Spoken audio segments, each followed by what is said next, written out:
The tomato plants are putting on a few tomatoes. I am taking off the lower growth of the plants though, so they can have more energy to produce the tomatoes. I just want to get all these off that are hanging off down here into the dirt that are not going to be producing any tomatoes on them. Then hopefully more of the ones that are higher up on the plant off of the main shoots will start to make more flowers and more tomatoes. Here's a view of some of the ones that are on the vine growing and doing good. I just hope nothing gets to them before they get ripe.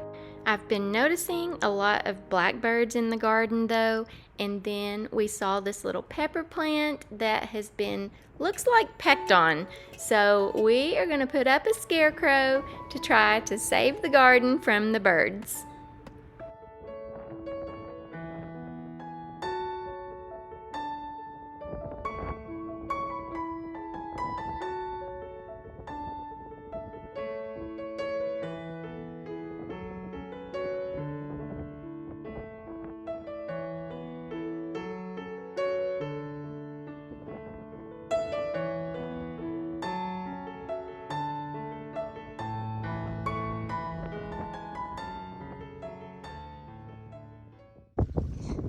That looks like it's you, because you're on the other side of it and your head's on top of it.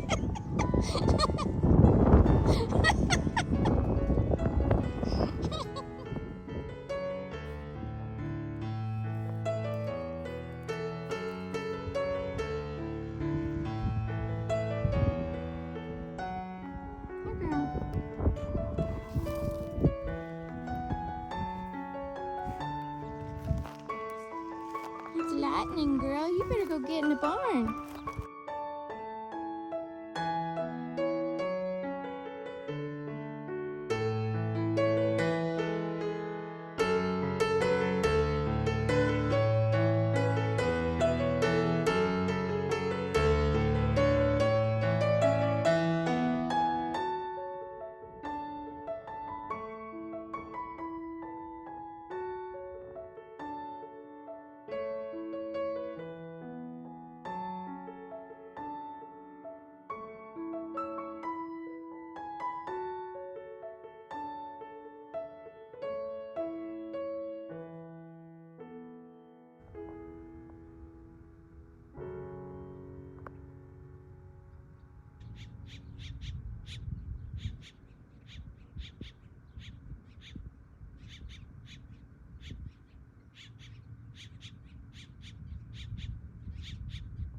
To freshen up the dining room tablescape, I'm filling one of my treasured vintage bowls with apples.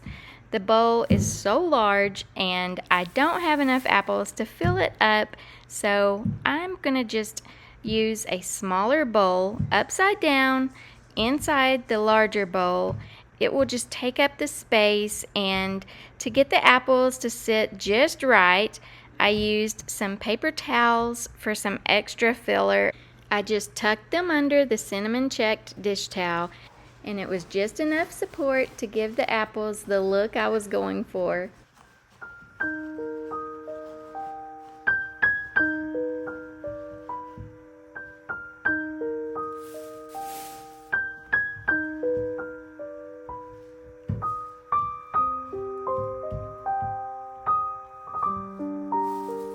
To complete the look, I sat one apple along with a knife and a brown napkin on the cutting board. The white stoneware Lily of the Valley pitcher is ready to fill a glass with water and completes the look. I love a pretty tablescape, but I love it even more when it feels useful. The most beautiful tables aren't just styled, they are pretty, purposeful, and ready to be used.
I finally decided to try some curtains on the windows in the keeping room.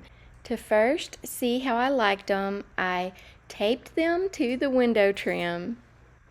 I couldn't believe how much they actually changed the look and the feel of the room.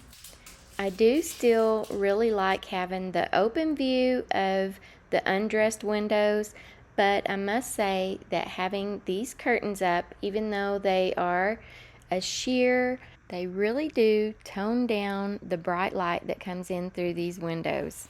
And that has been nice, especially during those times of the day when we do struggle a little bit with the sunlight.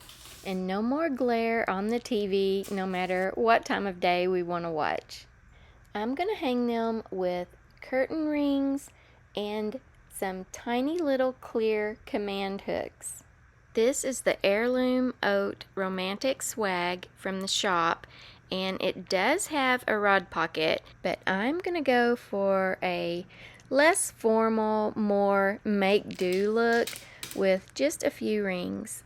And the command hooks are allowing me to get this look without installing any permanent hardware. That way, if I decide to go back to having no curtains up, I won't have to deal with any patchwork or any leftover marks from hardware. The oat color is just the prettiest shade of brown, and brown is just one of my favorite colors right now. I love brown and blues together, and although these curtains would look good year-round, I am already thinking they are going to just be perfect for fall.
Now, curtains aren't the only things that have changed here in the keeping room. Let me show you around.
The garden is really starting to reward us now. We're already picking some squash, and it looks like there's plenty more coming. I'm excited to see that the corn is putting on silks too. It's amazing how much a garden can change in just a few weeks.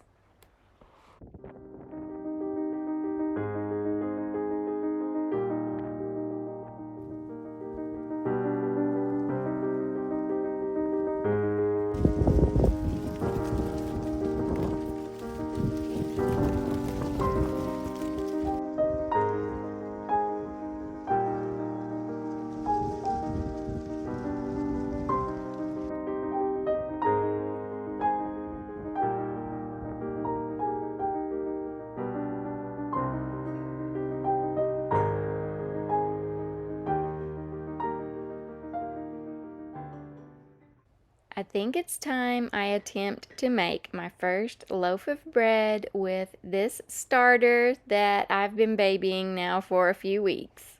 For the little knowledge and experience that I have with sourdough starter, to me it looks like it's doing pretty well. It has some good structure to it, and it smells nice, like yeast bread. It's amazing to me how few ingredients it actually takes to make bread. In this particular recipe that I got from Lisa at Farmhouse on Boone's website, you can just print all kinds of recipes off over there, but it just calls for your starter, your flour, water, butter or oil, salt, and a little honey for some sweetener. Now, I have to admit that I'm a little bit nervous about how this is all going to work out because so much of this I know is kind of trial and error and just getting it figured out. So, as much as I want this first loaf of bread to turn out perfectly, I'm not going to be too hard on myself if it flops. Now, I am going to go ahead and point out a mistake that I made in just following the recipe. There was 1 cup of flour, 2 cups of flour, and 3 cups of flour. I was supposed to add 4 cups of flour. Now, while this is in the mixer, I'm going to go ahead and get this mess cleaned up.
Now it just needs to be covered and set aside to hopefully rise for the next 10 to 12 hours. I started out with a dampened bread cover, but then I got nervous that it might dry out before morning, so I went ahead and put some tinfoil over the bowl. When I got up the next morning and checked it, it still didn't look like it was rising very much, so I went ahead and opened the oven door and let just a little bit of heat go up to it. Just because our house stays so cold, we keep the air conditioner turned down, and also we had some rain come through, and it was just a really cool night. The little bit of warmth from the oven did help it rise some more though, and so then I got my pan all buttered up, and ready to roll the dough into a loaf to sit for another couple of hours to rise some more. Now, once again, I'm feeling very unsure about this. I'm not sure if I need to let it rise more. I'm not for sure if I've let it rise too much. And now it's overproofed. I'm just not real sure about any of this yet. So, hopefully, with practice, I will get it all figured out a little bit better. But right now, I'm just gonna go with it and see how it turns out. Now I'm just going to flatten it out in a rectangular shape and then roll it up and make it into a loaf the best I can. And then it'll go into the bread pan and wait until it rises again, which should take anywhere from 2 to 4 hours. And then it will be ready to bake.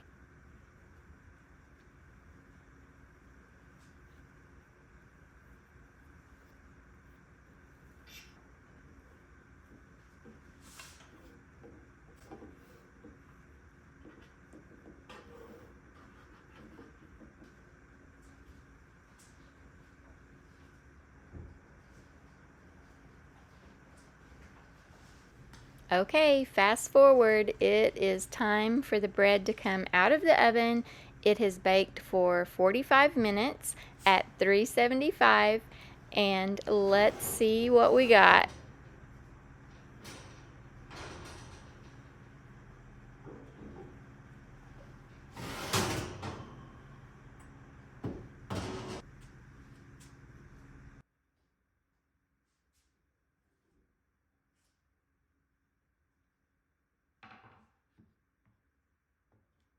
Okay, I can already tell that it is not what I was hoping for.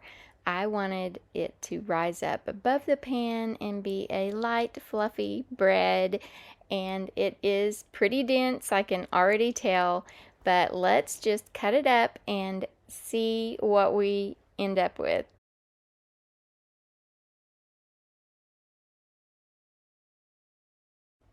Well, it is definitely too dense. It's not what I was hoping for. So now I just have to figure out what mistakes caused it to be like this. If my starter wasn't quite mature enough, if I just messed up the recipe too much by not putting enough flour in it. I also realized that I put a quarter cup of starter when I was supposed to put a half a cup of starter. Or did I let it overproof? There's just so many things that's running through my head, but the only way I think I'm going to actually get it figured out is to try it again. So, not everything went as planned, but that's all part of learning. Around here, we're just taking things one day at a time, making our home a little cozier, growing a little more of our own food, and finding joy in the everyday moments along the way. Thank you so much for joining me. I truly appreciate you being here. I'll see you in the next one.